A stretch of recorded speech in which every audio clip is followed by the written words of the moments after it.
to the Standing 8 Count podcast. I, of course, am your warm and convivial host, Carlin Barsley, here to bring you some boxing banter and pugilistic prognostication. And joining me, as always, the man with the plan, the brains of the operation, the Wolverine himself, Shawn W. Smith. How you doing, my brother? Good, man. Good. I'm, as always, really happy to be here, and the weather outside is nice, so I can't complain too much. Now, I can't remember where you came up with Wolverine or why. I'm just thinking about that now. I've called you that for so long. I never really put too much thought into it. Yeah, that happened a couple of years ago. You were always just Shawn W. Smith, and it was always just kind of an in-joke. What does the W stand for? And I think just one day I decided it's going to stand for Wolverine, and fast forward a couple of years later, here we are. It has stuck, yeah. You've always called me the Wolverine, and a couple other people have done it as well. So I am the furthest thing from a Wolverine, but I'll take it. Yeah, it's almost complimentary. I think it is. Wolverine was a cool movie. Yeah, I'll take it. There you go. You are, shoot, I forgot the guy's name now. The actor, yeah. Yeah. This is how inside the combat sports bubble we are. We're talking about mainstream movies and we're blanking on the stars and whatnot.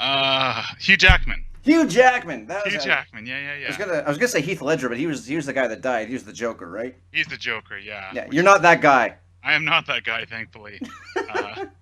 I'll take Hugh Jackman. He's an attractive man with a hell of a physique. So yeah. So yeah, there's your aspiration. One day you're gonna look like that, Shawn W. Smith. But will I have like the claws coming out of my hands? Are we gonna get to a point where we have that? I think that would revolutionize the sport of boxing if we ever got to the point where people have Wolverine claws. I don't think we'd have very many 12-round fights. No, but the sound effects would be awesome, especially the ka-ching as they come out of the hands. That was always my favorite part of that. Yeah. Now I wonder how long the sport would last when that happens. I think the athletic commissions would have an issue there, but who knows? I mean, everyone can be bought. It might be okay in Ontario.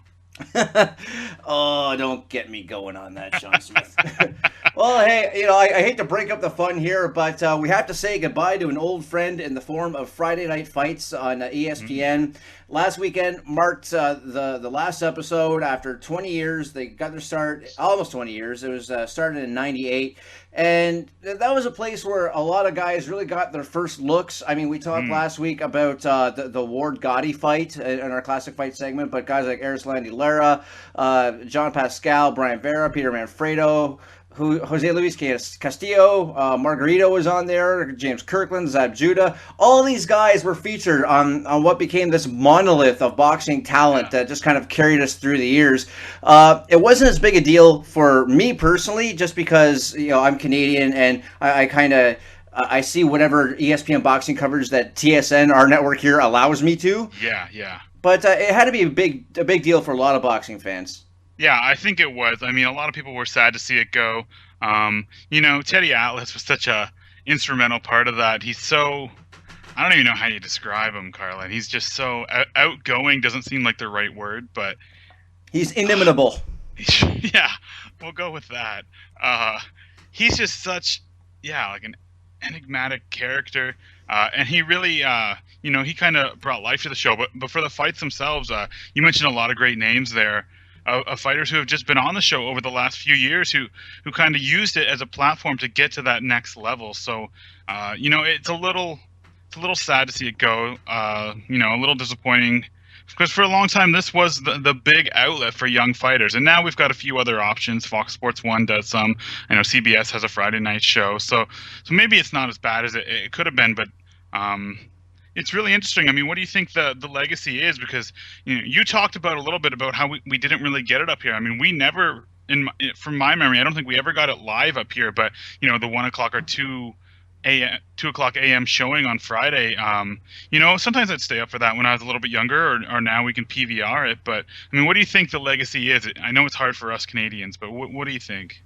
Well, just the reaction I saw from other boxing fans, especially in the States, it really was kind of a heartfelt thing. It reminded me a lot of just like when Letterman had his goodbye. It was people that grew up with the show. It became more of an experience. It was like you're saying goodbye to an old friend rather than seeing a series shut down. Yeah. I mean, it was an opinion maker. It shaped a lot of opinions. It, like you say, got a lot of eyeballs on guys that were starting out and climbing up the ladder. And Teddy Atlas's speech at the end, man, if you haven't seen that, check it out on YouTube, because it was really emotional and heartfelt. And Teddy almost seemed like he got more emotional than Dave Letterman did on his farewell speech. I think you're right, yeah. And I think the other thing this show did really well is, if you were only going to watch one boxing show a week, or you're trying to keep track of the sport but didn't have a lot of time, I think this was a good way to do that, because they had the interviews with fighters. They brought you results from all the different networks. So they did a good job of being fair to everyone, I think. So it's just such an instrumental part of boxing over the last 20 years. It really is sad to see it go, but in its place, Premier Boxing Championships is going to be on ESPN. Friday Night Fights is no more, but we're going to have to replace it, this opportunity for more fighters on more networks. So, this is a good place to talk about PBC. What do you make of this so far? Well, it's an interesting experiment. They're clearly throwing a lot of money around at this thing. Yeah. The fighters are making a lot of money. The production values are through the roof. I'm not sure. I think a lot of them are actually like bought time TV spots, are they not? Yeah, so, no, you're right.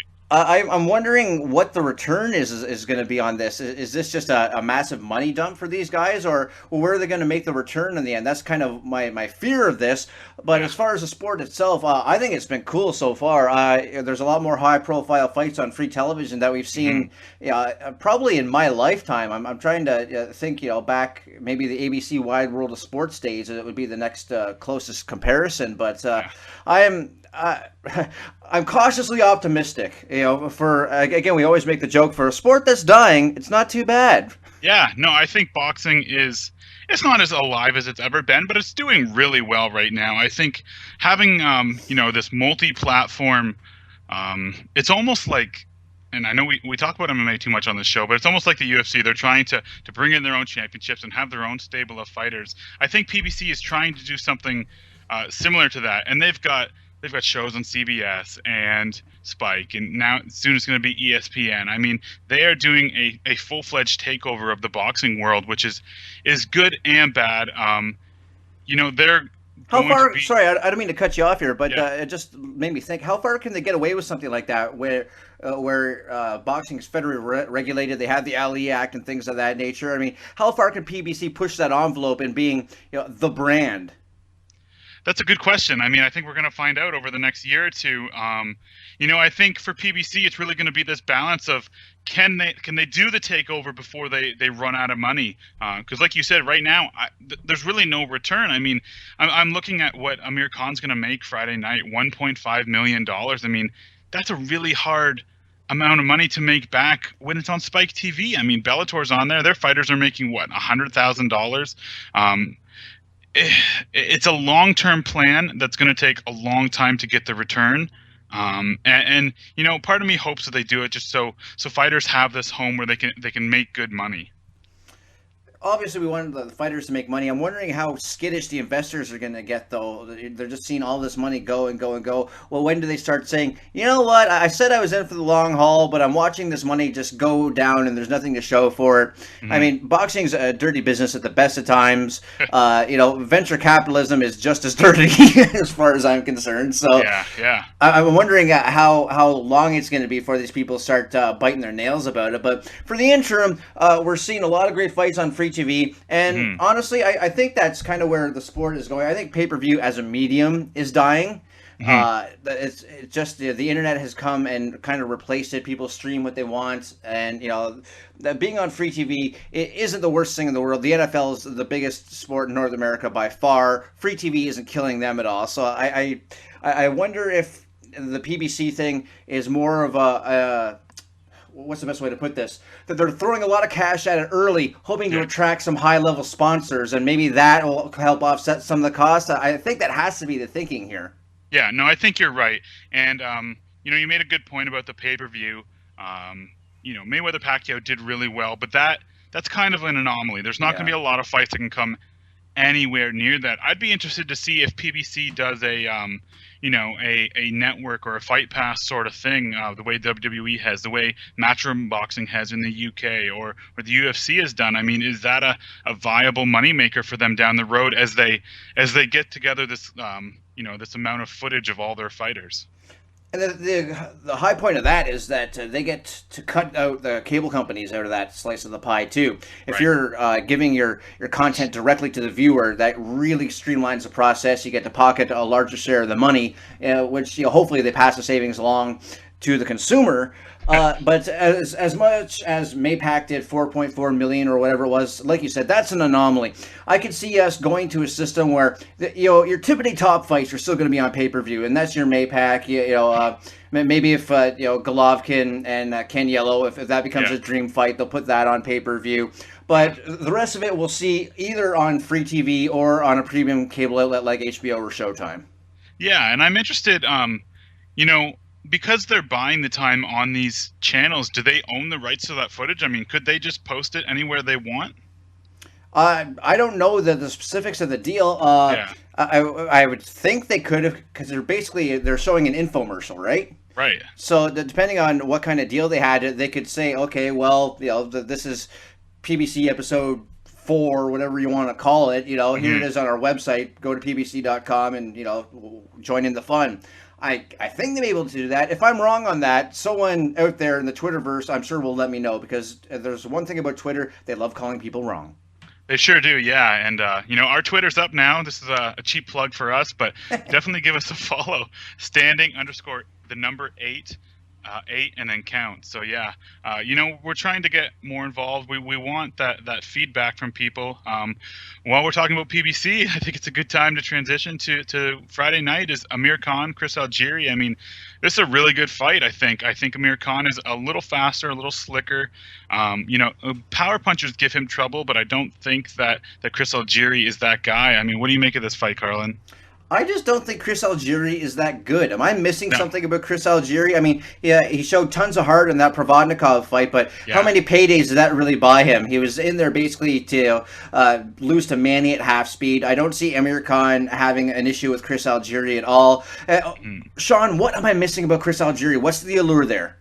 No, I think you're right. I don't think there is a big allure. He's an interesting character. He's kind of I guess metrosexual, you would say.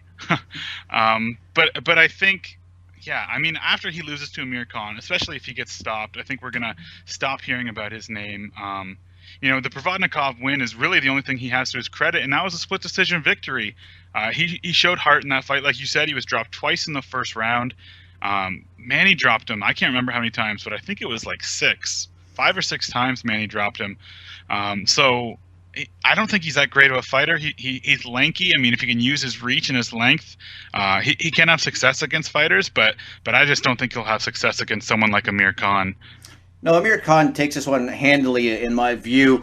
Do you think Amir Khan's already looking forward to the next thing? Because Chris Algieri is an opponent you can kind of look past. And of course, if he winds up shocking the world and knocking out Amir Khan, we're going to look like idiots. But I'm playing the percentages on this one. Is Amir Khan already looking forward to a potential date with Money Mayweather?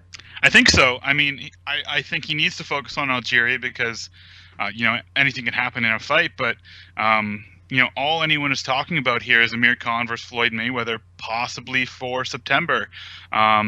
There's not a lot of interesting contenders out there for Mayweather to fight. And the only reason I think Amir Khan is getting so much love for this fight is that it's a really interesting style matchup. He's not going to be the kind of guy to come out there and throw wild punches. He's a pretty calculated fighter. He's probably faster than Mayweather at this point in his career. He's got that Olympic pedigree. People doubt Khan because he has a bad chin, but Mayweather's not the kind of fighter that's really going to test that chin, I don't think. So I'm on board for that fight if he can get past Algieri. What do you think? I mean, does he? I don't know if he has a chance against Mayweather, but I think it's an interesting fight. I guess interesting is the best way to put it. I don't see Khan winning that one either. I think it'll be Floyd Mayweather doing what Floyd Mayweather does, Hmm. and I don't think Amir Khan will have an answer for that. We'll see another Floyd decision victory, Right. and people will wonder why they spent money on it and complain, even though they knew that was what was going to happen going in. That's kind of the lot in life we've got right now. But Hmm. it's kind of slim pickings for Mayweather now that Maypac is come and gone. I mean, the interest for to see Mayweather fight anyone else, I don't think is as high now. Yeah, I mean it's a really tough spot for anyone because at one point I really felt like Danny Garcia was going to be that guy after he beat up Lucas Matisse, but he didn't look good against Mauricio Herrera. A lot of people didn't give him that decision. Didn't look good against Lamont Peterson. A lot of people didn't give him that decision. So that talk's kind of died down. I still like the idea of Mayweather Golovkin. I know that's a dream fight that's not going to happen. But yeah, I mean we're just kind of we're running out of people for Mayweather to fight. I mean, yeah, he could face Thurman. I think that's a somewhat compelling fight, but I think Khan's resume is slightly better. I think he's a better style matchup too. I think Thurman coming forward, Mayweather would just pick him apart. So, if we're going strictly on styles, I think it's Khan. You may be right on that one. All right, also happening this weekend, Kell Brook and Frankie Gavin. What do you got here, Sean Smith? Yeah, I think this is a really interesting fight. One of those domestic fights in the UK that's for a world title. They don't get a lot of them. But I really like Kell Brook here. I think he's a harder puncher. And we have here another guy who's kind of trying to position himself for one of those big fights.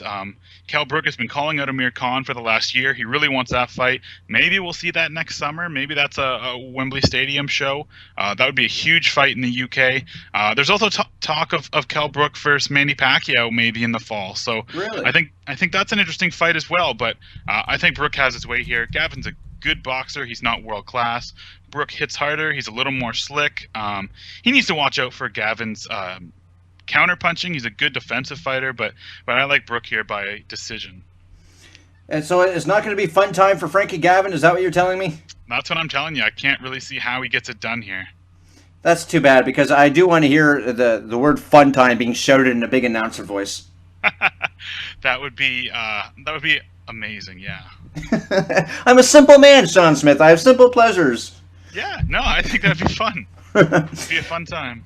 All right, but as much as you're not picking Gavin here, he does have a lot of talent. He's not what we call a journeyman fighter, would you? No, he's not a journeyman fighter. He's a pretty good fighter. I just don't think he's quite world class.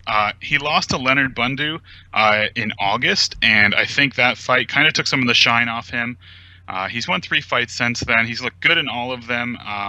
I would have liked him to get the stoppage against Bogdan Mitic in his last fight. Couldn't get that done. So yeah, like I said, a really good domestic fighter in the UK, just not quite world class in my opinion.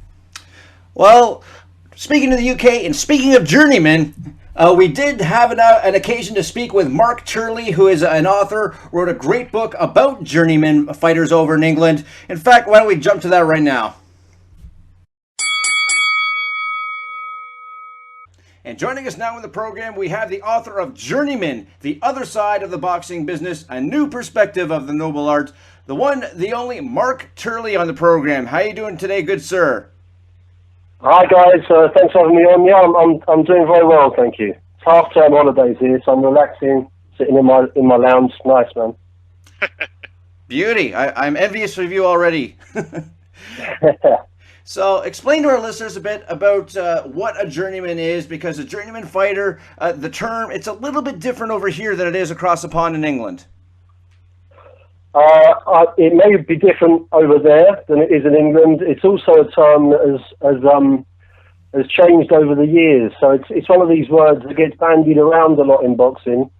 And a lot of people who do bandy it around probably don't think very much about what it actually means. But in the current scene in the UK, and actually, I mean, since the book has come out, there's been some changes, really, which we can maybe talk about a bit later. But in the current scene in the UK, essentially what it means is a guy who is on the road, is fighting in the away corner, and a lot of people outside of boxing don't really understand about the home and the away corner, which is that'd be quite a long-winded explanation if I went into that.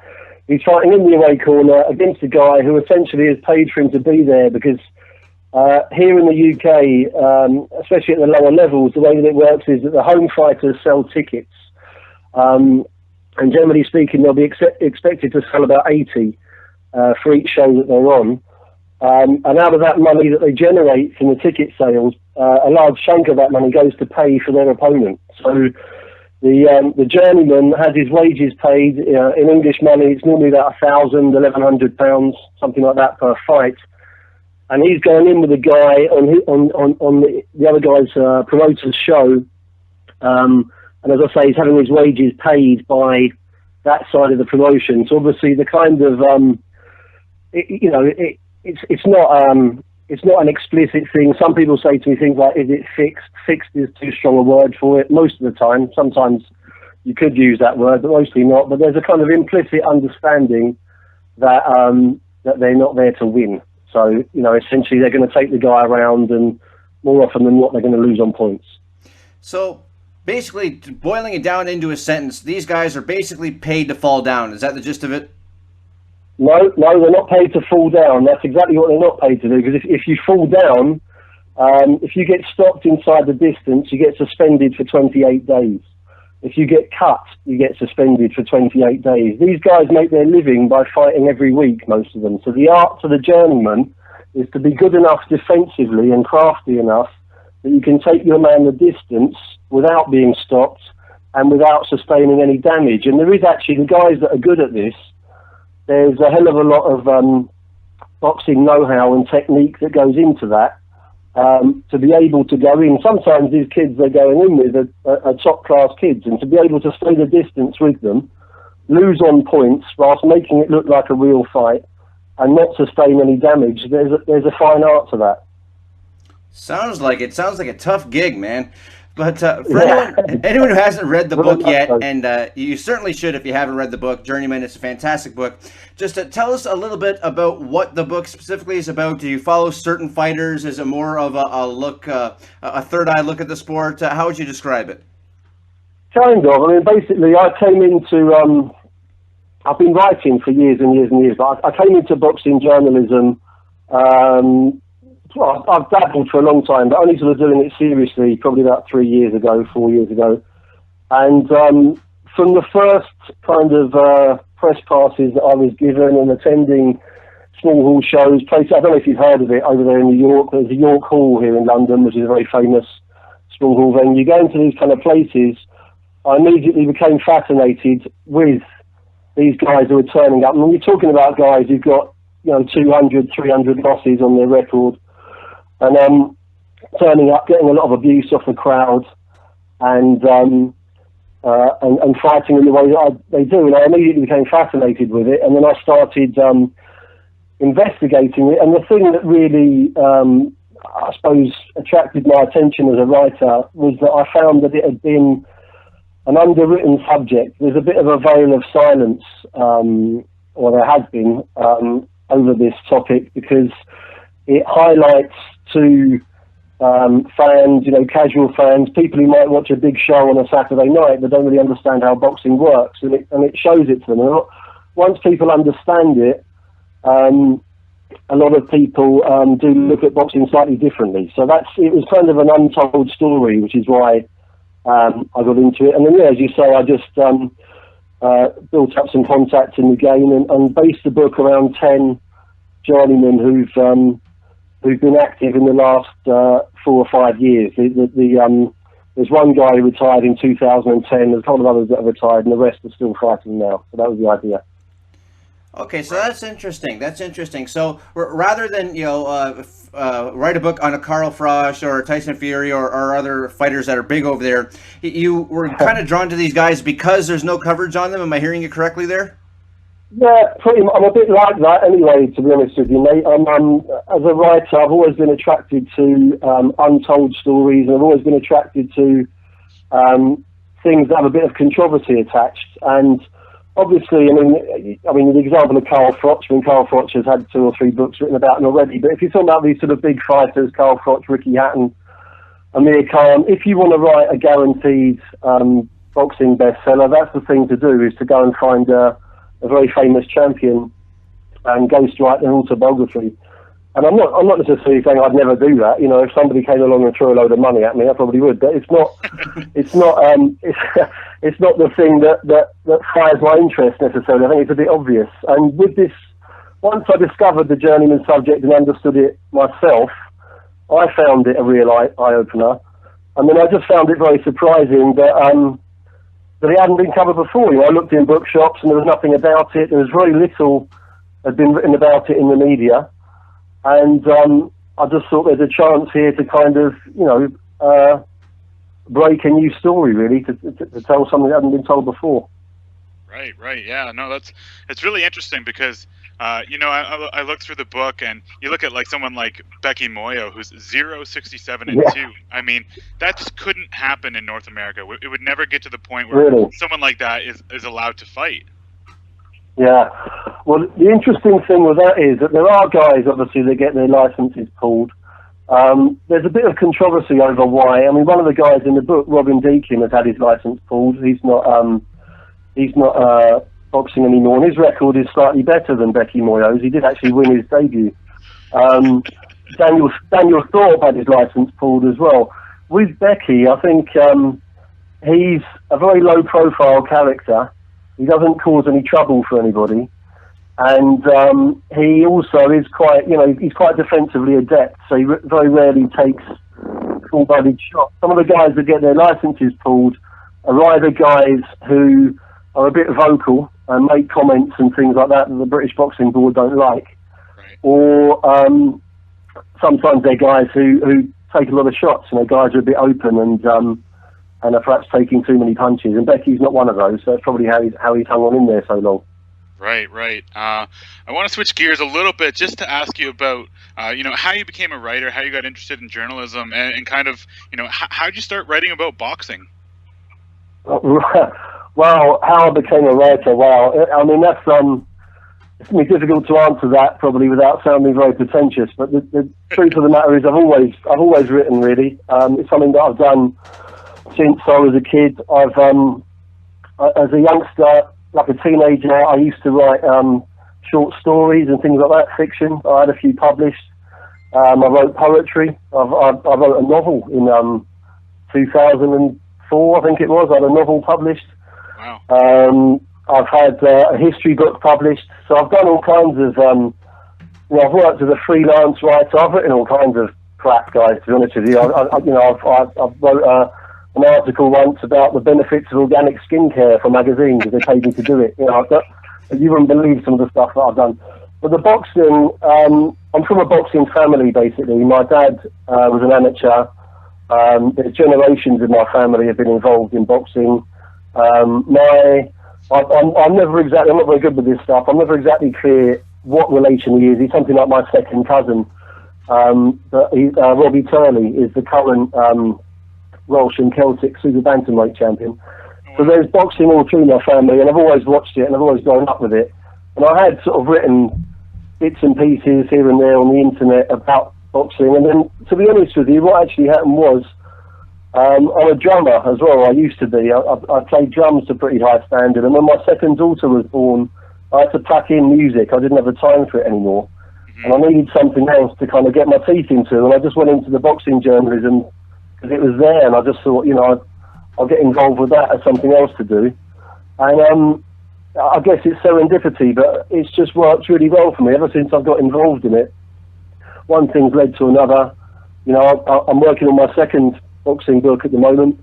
I've got a few other things on the go related to Journeymen, which I can't really talk about yet because they're still at a very early stage and not signed and sealed. But you know, it's opened a lot of doors for me, and it's worked really well for me at the moment. So you know, for now, I'm definitely going to stay with it, and we'll see where it all ends up.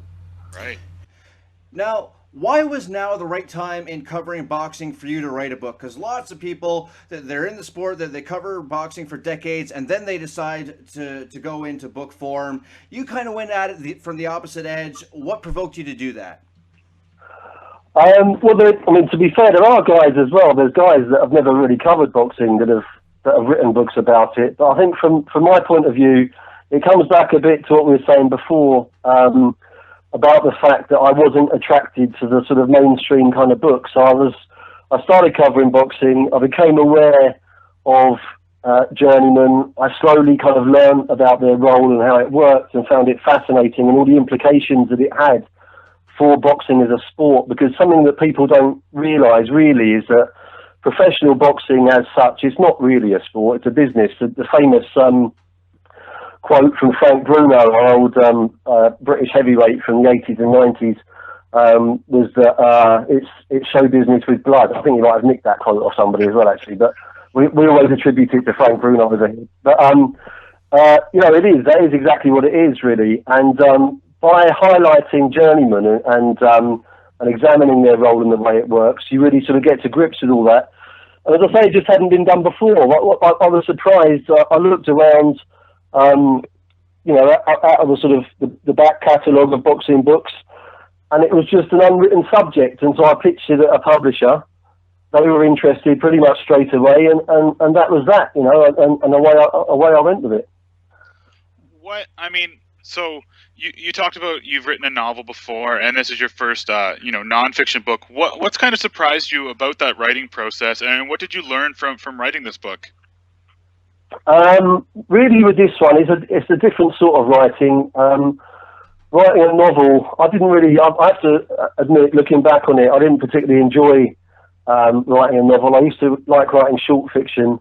The novel, you spend so much time inside your own head with it, that it becomes a bit sort of drive yourself a bit mental after a while. With this book, obviously, there's a lot more research. There's a lot more driving around and meeting people, interviewing, recording, and that kind of thing. I think what I learned with it, really, I'm having sort of similar experience with the book that I'm writing now, is that I enjoy trying to tell and uncover the truth as far as I perceive it.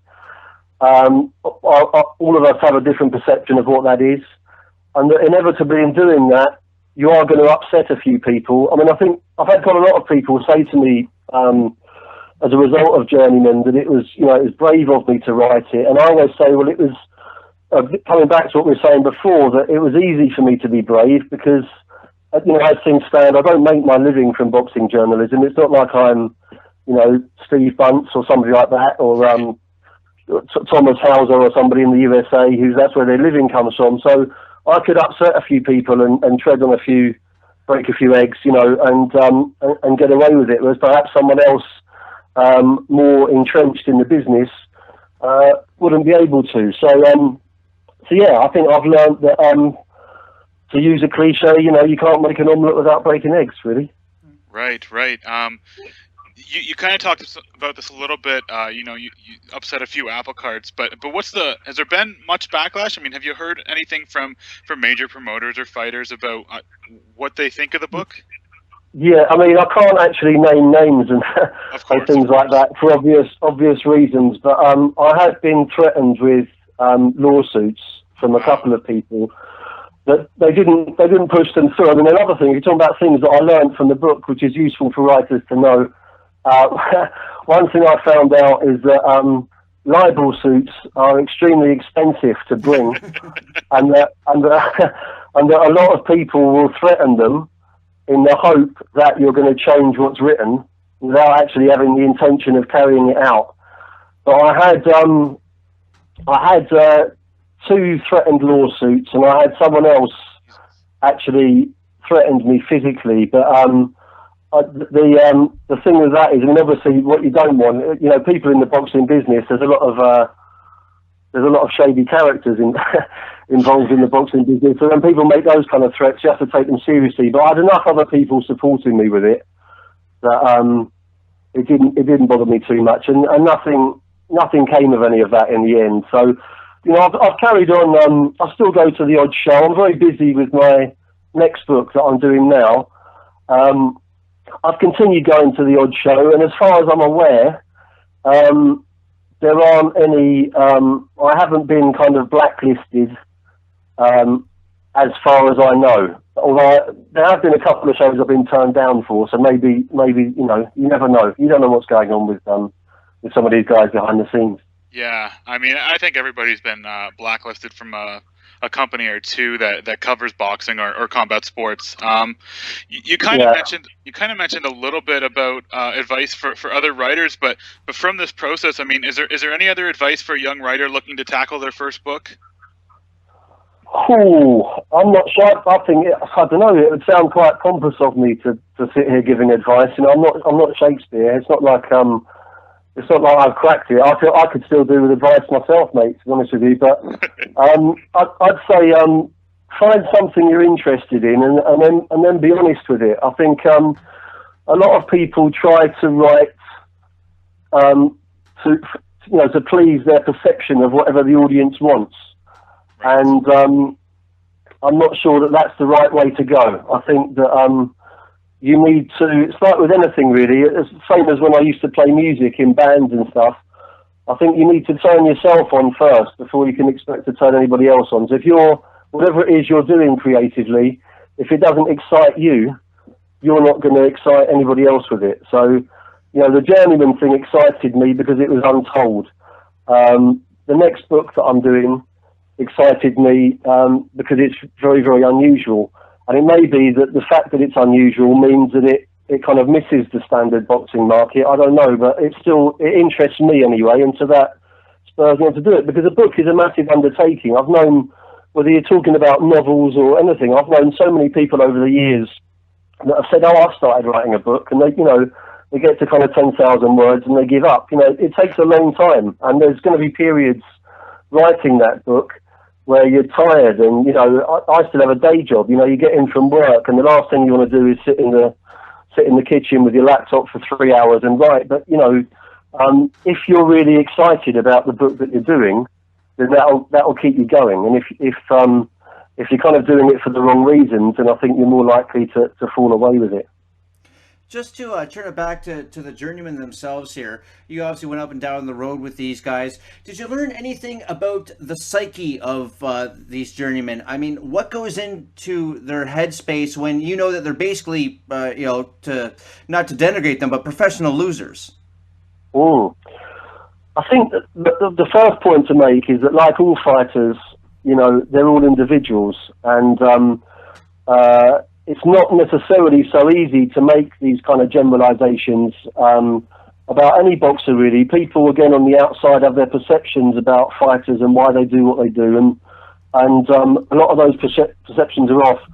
With the Journeymen, they're all different in the way that they motivate themselves. Some of them came into the game expecting to be on the other side of the promotions and sell tickets and win titles. And then something went wrong at the beginning. There's a lot of corruption in boxing, a lot of misinformation, a lot of young men being taken advantage of. And some of these guys, that happened with them, and then they ended up going on the road. There's other guys that came into it from the beginning and knew exactly what they were doing, and they've only intended to be journeymen from the start of their careers. And a lot of those guys, their motivation for doing it, they enjoy going in and playing to the crowd.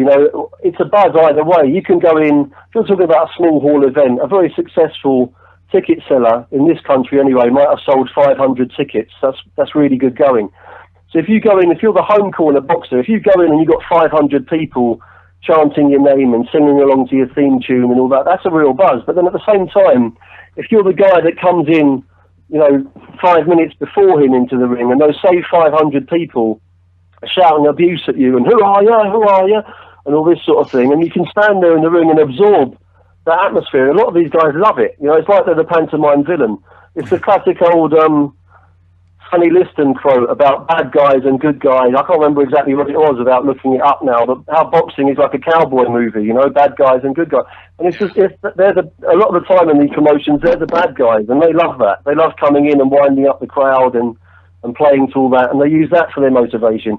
And obviously as well, the other thing is money, because most of these guys, especially if they're boxing every week, if you're boxing every week, you're making £4,000 or £5,000 a month from boxing in the away corner and losing, and they're actually making more money than the guys they're fighting who are winning. Obviously the guys who are winning are intending one day to try to be champions and and make lots of money. But at this point in time, at that stage of their careers, the journeymen are making more. So there's also a financial motivation to what they do. A lot of them just look at it as a job, you know. Now, I thought it was really interesting. You led off the book with the Norman Augustine quote, "Bulls do not win bullfights, people do." Why did you settle on that quote? I was looking around. I always like to start a book off with a quote, and I was looking around for something appropriate. And you know, there's a lot of quotes by boxers or boxing people and things about boxing, but I thought that one sums the whole situation up really well, because to me, a lot of the time, the situation between a journeyman and a prospect is much like a bullfight, and it is a kind of it is show business. Show business with blood. It is an act to a certain extent, not to the same extent as pro wrestling, which I can't stand, by the way. But you know, pro wrestling, which is kind of scripted and stuff like that. It's not to that level, but it is basically a pretense. It's very heavily stacked.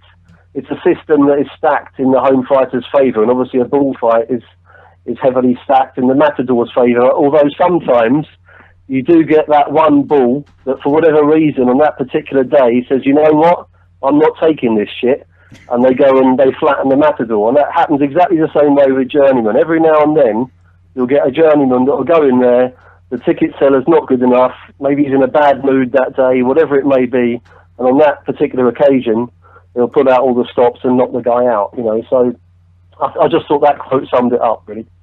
I mean, you've talked a little bit about your second book. Is there anything you can share with us on that?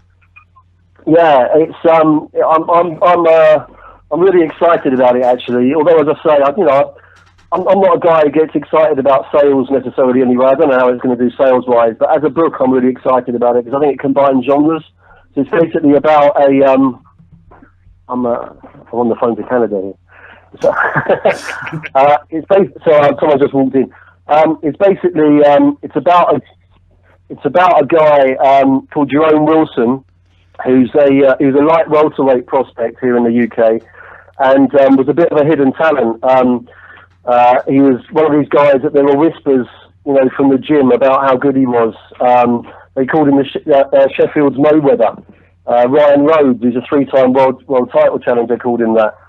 And very elusive guy, extremely quick, very talented, but suffered from a bit of self-doubt and a few other issues. Anyway, last year in September the 12th, he was knocked out in the 6th round in a really ferocious battle against a guy called Serge Ambomo from Cameroon, and suffered what's called a subdural hematoma, stretchered from the ring, on the brink of death, life hanging by a thread. Spent 10 days in a coma, and then slowly recovered. I mean, he's recovered to the point that he's able to walk and talk, and he's obviously suffering a lot of ill effects. And I'm not going to give away the whole crux of the book, but what really hooked me onto the story was that whilst in the coma for 10 days, he suffered or underwent something absolutely extraordinary, which raises massive questions about kind of the brain, how the brain works, things like what reality is, even kind of what it means to be human. It's quite extraordinary. And once I kind of heard that, I was immediately into it. So it's a kind of it is a boxing book, and it probably will, you know, when you look on Amazon and things and it comes out, it probably will be classified as a boxing book. But I'm crossing my fingers. I'm hopeful that it's going to have an appeal beyond boxing because of the nature of his experiences and what's happened. And it is kind of, I find it, you know, deeply fascinating. Hopefully I'm not the only one. Well, it sounds fascinating. I can't wait for it. I loved Journeymen. It was a really interesting exploration into these guys. Mark, I want to thank you for your time today. Just to close it out, it's something that we ask everyone that comes on the program. What is your favorite fight ever? My favorite fight ever? Interesting question. I was a huge Nigel Benn fan growing up. I used to go to watch Nigel Benn live and things like that. But my instinctive reaction as soon as you said that was Ben McClellan. But obviously that's a bit, because of the way it finished and what's happened with McClellan, Right. I feel a bit amoral saying that. But purely as a contest and the level of drama involved, I would probably say that one. Beautiful. Well, Mark, thanks again for your time today. We really do appreciate taking time out of your day to talk to a couple of knuckleheads like us. Just remind people where they can find the book Journeymen online. Is it on Amazon or anything like that? And where can they find you on social media as well? Yeah, I'm on social media. I'm on Twitter, Mark Turley 72. The book's, obviously, it's on Amazon.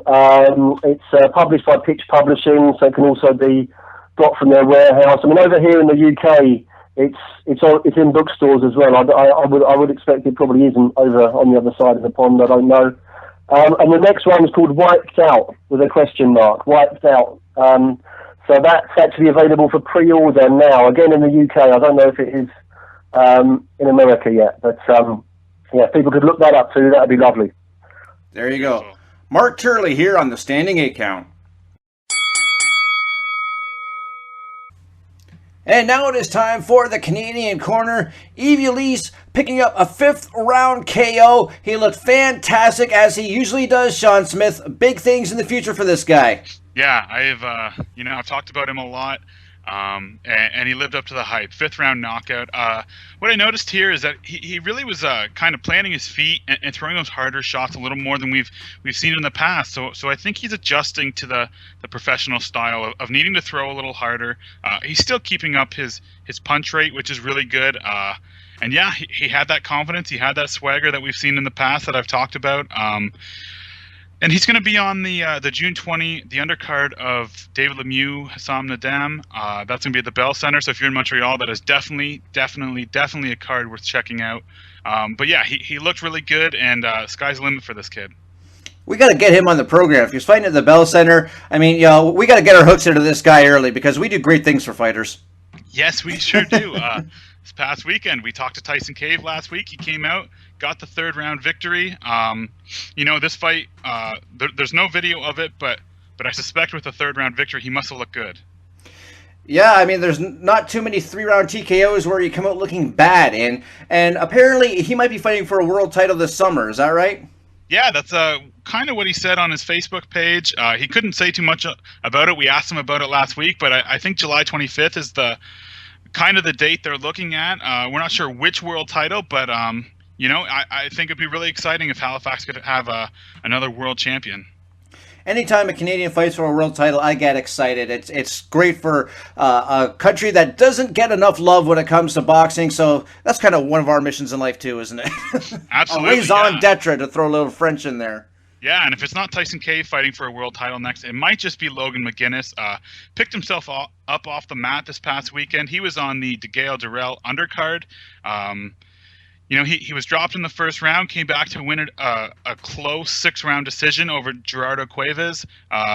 He looked good. He's gone down there a few times to Massachusetts to fight. And yeah, he's 23-0-1 at this point. That's a really good record, especially for a guy from Ontario. So, we got a super featherweight contender on our hands here, Carlin. Yeah, Corey Erdman, when he was on the show, he also predicted big things in this kid's future too, and Corey knows his stuff, so I'm inclined to believe him. Yeah, anything Corey says, definitely keep an eye on him. Yeah, and like you said, he mentioned Logan McGuinness. He said this is going to be a world title contender, and yeah, Corey doesn't lie, so I believe him. Corey doesn't lie. Corey would never lie to us. Also on that card, Razor Ruddock picking up a majority decision, so I guess the comeback is still heading strong. Yeah, I mean, Klitschko better watch his back. The comeback is still alive. It was a close decision, majority decision, 58-56, 58-56, 57-57. I watched this fight. It's on YouTube. Lucky for all of you that I watched it, so you don't have to. It's not a good fight.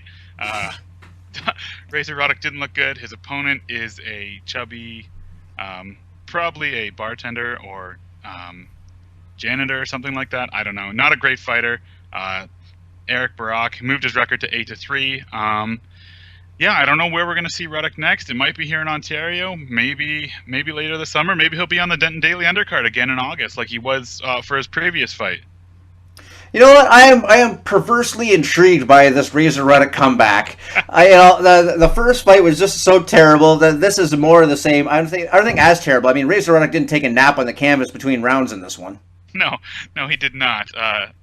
Last time they let him take a nap, it was fine. I guess we could go on about the Interior Commission all day, but yeah, I mean, he was significantly better than his opponent, but I think that's more of a reflection of how poor his opponent was than how much Razor Ruddock has left in the tank. Well, one way or the other, I get the feeling we're going to find out. Do you think Razor Ruddock could get any sort of a name fight at this point, or is he still just going to go around, beating up stiffs for a while yet? I mean, Shannon Briggs has made a name for himself as of late with his "Let's Go Champ" hashtag. He's kind of aiming for a world title shot with Klitschko. So, if he can do it, maybe Ruddock can do it. Maybe we'll see those two in there together. I mean, that's actually a fight that, although it's not like a title contender fight or anything like that, it's almost interesting to see two old guys going at it. They could have that fight in Japan, I'm pretty sure. That seems like the kind of fight that a Tokyo promoter would pony up the dough for.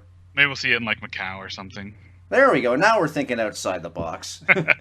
And there is some talk that Lucien Boutte might be the first world title defense for James DeGale. DeGale we saw in action at PBC last weekend. Not the most impressive performance, but do you think Lucien Boutte has enough in the tank to take out DeGale?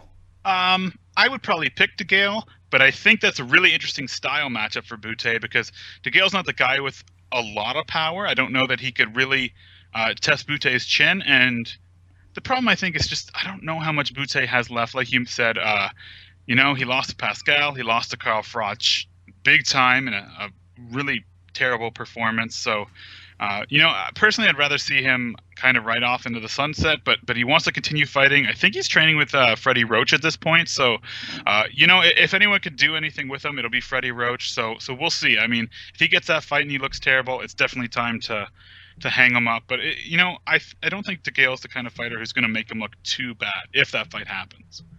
Well, we're going to have to see it one way or the other. I got the feeling that is not going to wind up on our Classic Fight of the Week segment. What do you think? No, definitely not. All right. But you know what is? Ali Liston 2. And as advertised, our Classic Fight of the Week, 50 years ago, Ali Liston 2, one of the more bizarre fights in history just because of the way that it ended.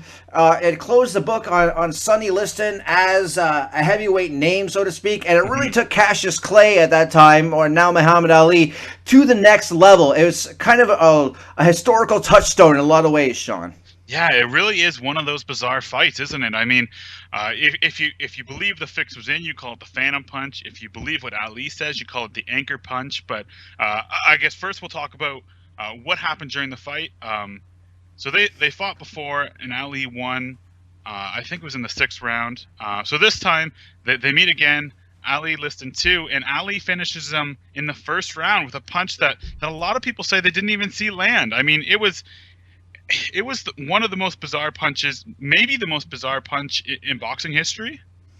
It could have been, like you say, to this day people are calling it the Phantom Punch. If you're an Ali fan, it's the Anchor Punch. He says he lifted it from Jack Johnson.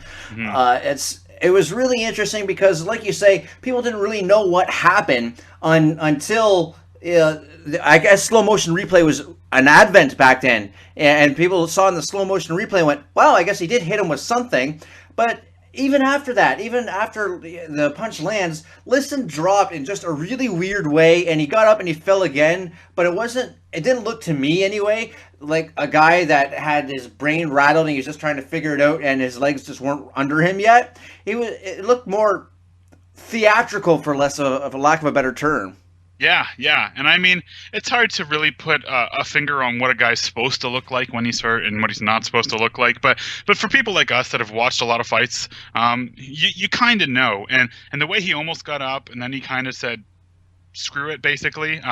It did look a little suspicious. I mean, Liston did have ties to the mafia, so maybe they paid him to take a dive. We have no idea. Maybe Ali was in on it. We really don't know. It's hard to really put your finger on. I mean, it's hard to have an answer to this, but do you think there was a fix in here? Like you say, that it's hard to say, but Liston has that known tie to Frankie Carbo. His, for a lot of his career, that's where who owned his contract was Lucchese crime family. I mean, that's common knowledge. So when you look at it, it's almost like whenever Sinatra took the stage, you know who was making money on the back end, right? Yeah. So, but would the Mafia be able to control something that was this large? I mean, of course, they've got their mitts in for fixing smaller fights. We both know that. But could they pull off something this large? That I don't know. But, if Liston's in hock to these guys, well, who's to say that they couldn't have done it? There's so many interesting characters in this. And aside from Clay and Liston themselves, you've got the mob in one corner. You've got the Nation of Islam in the other. Yeah. Because that's where Cassius Clay, Muhammad Ali was really starting to take to the Nation of Islam at this time. There's just so much interesting things happening in the periphery that the fact that the fight ended as perfunctory as it did only seems to add to the legend. Yeah, exactly. Liston did have those ties to the Mafia. The promoters for this fight originally had ties to the Mafia. If you look on the BoxRec site for the Muhammad Ali Sonny Liston 2 fight, it says the fight was originally scheduled for May 25th, 1965. As the date approached, there were fears that the promoters were tied to organized crime. Massachusetts officials wouldn't allow the fight to take place there, which is why it ended up in Lewiston, Maine. So, I mean, there's definitely ties to the fight. And what else is interesting is that only 2,434 fans were in attendance because the fight was moved on short notice. And the reasons that they kind of cite here is that it was a remote location, but also a fear of violence. I mean, when do you see fans not go to a fight because of fear of violence on their own part? Maybe that was, again, it was a different time and a different place, I guess, but maybe it was that fears of the Nation of Islam, is that a racially perpetrated thing? I don't know. I'm asking, but you've got the mob in one corner, the Nation of Islam in the other. I guess that long ago, you could start thinking to yourself, well, what if something weird does happen here? And I heard the promoter lost $300,000 on this fight, which back then is, a hell of a lot of money. Yeah, it's still a hell of a lot of money if you ask me. What else is interesting from a Canadian perspective is there's another little note on this website. It says, after the fight, George Chuvalo climbed through the ropes, shoved Ali, and started yelling for the fix. He was restrained, but later he said that he had seen Liston's eyes while the challenger was on the floor, and he knew that he was not in bad shape. I mean, what do you make of that? Well, I mean, Chuvalo, he's been hit a lot. He does have some frame of reference on this. Sure does. But, Chuvalo is one of those guys that, he never got put on his butt.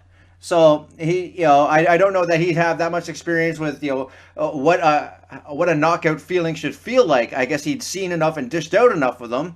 But, maybe it was more just perpetuating a controversy afterwards. Maybe Chuvalo was angling for another payday that way.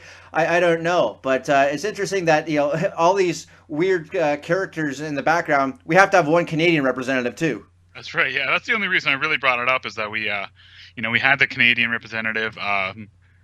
Chuvalo's quote is, "His eyes were darting from side to side like this," and he kind of shows. And then he says, "When a fighter is hurt, his eyes roll up." The doctor. Carol L. Witten, that was there, says that Chuvalo was wrong. The side-to-side movement of eyes is commonly associated with temporary unconsciousness, and it's one of the first things you look for. So I mean, it like we said earlier, it's really hard to say whether a fighter is hurt or not. And I agree with your assessment that Chuvalo was probably just angling for a fight, and who can blame him? I mean, you look back at Chuvalo's his record, his career, and his legend. It's based around those Ali fights. So good for him, right? Yeah, I mean, George, was a very smart guy at that time, and still is on his good days to this day. What is interesting is that even when the fight ends, there's a little bit of weirdness happening. Jersey Joe Walcott, former champ, was refereeing this fight. The knockout apparently happened. He was down for a 12 count, Liston was. And then the fight kind of went on for another 30 seconds afterwards, and then Walcott stepped in again. What happened there? Was that a timekeeper gaff like we were talking about last week with Ward and Gotti? What was that, Joe Walcott not knowing where he was? What did you make of that ending chaos? My understanding is that Walcott couldn't hear the timekeeper, and the timekeeper had stopped the fight, or not the timekeeper had stopped the fight, but the fight had been stopped, and Walcott just wasn't aware that the fight had been stopped. So I think somebody kind of signaled to him the timekeeper didn't have a microphone, I guess, at ringside, so he couldn't really communicate with Walcott that well. So I think it was just so much noise, so many people are yelling that the fix is in, sort of thing, and he just didn't quite know what was going on. Yeah, it's the fact that we're talking about it 50 years later and no one really still knows what exactly happened, I think is again part of the intrigue here. It's almost like we're breaking down the Zapruder film, of the Kennedy assassination. There's so many little things you're like, well, what exactly happened there? And to this day, no one still knows. Yeah, I mean, I'm just looking at the site here, and it says after Liston arose, Walcott wiped off his gloves. He let the fighters go. He left the fighters to go over to McDonough. The timekeeper was waving both hands and saying, "I counted him out. The fight is over." But Walcott, I guess he had turned his back to the fighters, sort of thing, to talk to the timekeeper, and they were fighting. So, yeah. Walcott then rushed back to the fighters who had resumed boxing and stopped the fight, awarding Ali a first-round knockout victory. So, yeah, I think it was just confusion, but it kind of does play into the allure of just this legendary, bizarre fight that he didn't even know that the fight had been stopped. And like we said, this really kind of set off Cassius Clay Muhammad Ali into the stratosphere. I mean, winning the title from Liston the first time, of course, brought a huge amount of attention. But this is, not just literally, but this is, figuratively, where Cassius Clay kind of became Muhammad Ali, this larger than life icon, so to speak. Yeah, absolutely. I mean, he was named Muhammad Ali. I believe it was shortly before this fight. Do you know offhand? I can't remember the date off the top of my head. But I think it was shortly after the first fight, which was obviously shortly before this fight. So, yeah, and that was, so controversial. He was stripped of his world title shortly after that.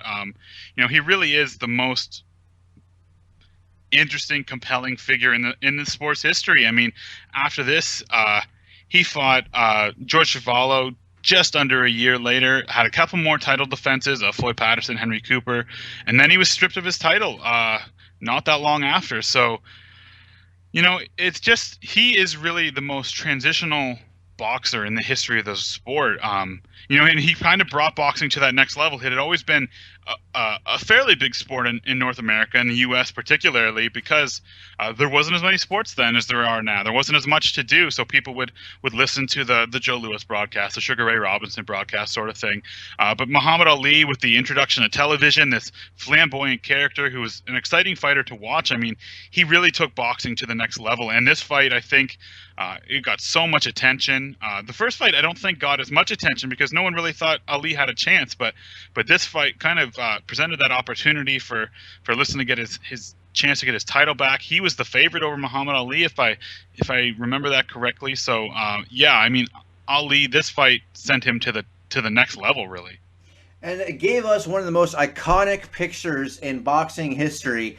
And, that's another thing that transcended the sport. I mean, people who are just into photography and into art love that shot of just Ali standing over Liston, taunting him, telling him to get up. That's just one of the most beautifully crafted photographs. And just one of those things you just happen to catch at the right moment in time.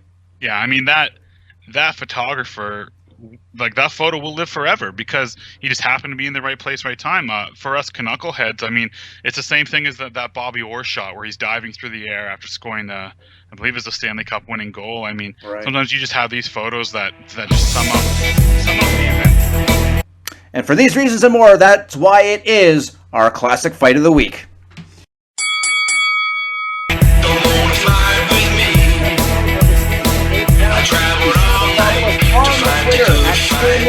That's _8count. That's the number 8 count. And we can talk about boxing and all sorts of face-punching related goodness. So be sure to do that. Shawn, what do you got to say before we close out here? Absolutely, yeah. We just have to give a shout out to Last Word on Sports, who hosts our show every week. Really appreciate them doing that, and definitely give our Twitter a follow. We're trying to grow it, and we're trying to have those conversations that people are interested in. So yeah, give us a follow. For the Wolverine, Sean Smith, I am Carlin Bardsley, and until we meet again, the bell has sounded.